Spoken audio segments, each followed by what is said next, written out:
Class 9 এর ত্রিভুজ ও চতুর্ভুজের পরিসীমা ও ক্ষেত্রফল সংক্রান্ত অধ্যায় 15.3 এর কোশ্চেন নাম্বার 7 আমরা আলোচনা করব।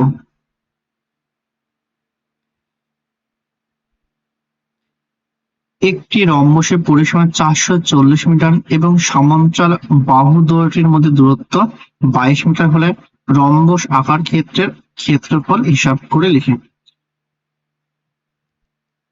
একটা রম্বস অঙ্কন করে নিই। প্রথমে চিত্রে ABCD একটা রম্বস,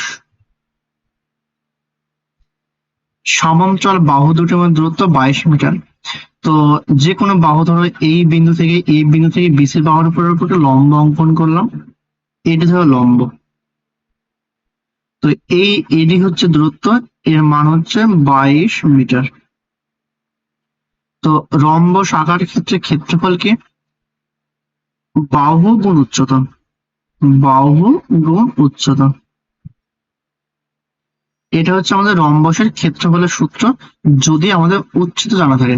এখানে উচ্চতা আমার জানা আছে, তো আমরা যদি এখানে বাহু দৈর্ঘ্য নির্ণয় করতে পারি, তাহলে আমরা বাহু গুণ উচ্চতা করে দিলে রম্বস আকার ক্ষেত্রে ক্ষেত্রফল পেয়ে যাবো। রম্বসের কি হয়? রম্বসের 4টি বাহু দৈর্ঘ্য সমান হয়। এখানে রম্বসের পরিসীমা দেওয়া আছে 440 মিটার। রম্বসের পরিসীমা 440 মিটার। অতএব রম্বসের বাহুর দৈর্ঘ্য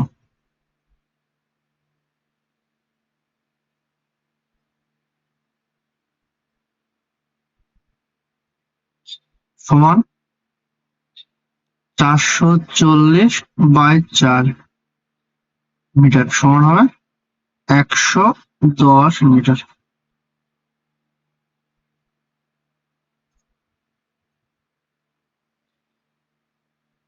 অতএব রম্বস আকার ক্ষেত্রের ক্ষেত্রফল সমান রম্বসের বাহুর দৈর্ঘ্য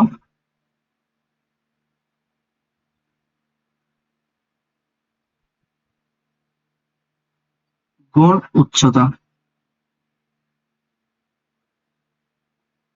সমান 110 গুণ 22 এত বর্গমিটার।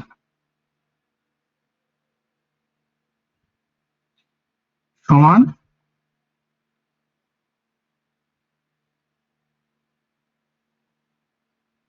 2420 বর্গমিটার। তো এটা হবে আমাদের রম্বস আকার ক্ষেত্রে ক্ষেত্রফল।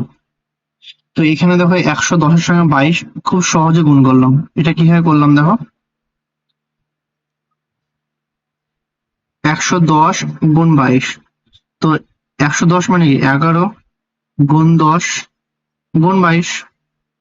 তো 11-র সঙ্গে 22 গুণ করে খুব সহজ নিয়ম হচ্ছে যে এই যে দুটো সংখ্যা এখানে দুই সাইডে বসিয়ে দেবো, 2 2।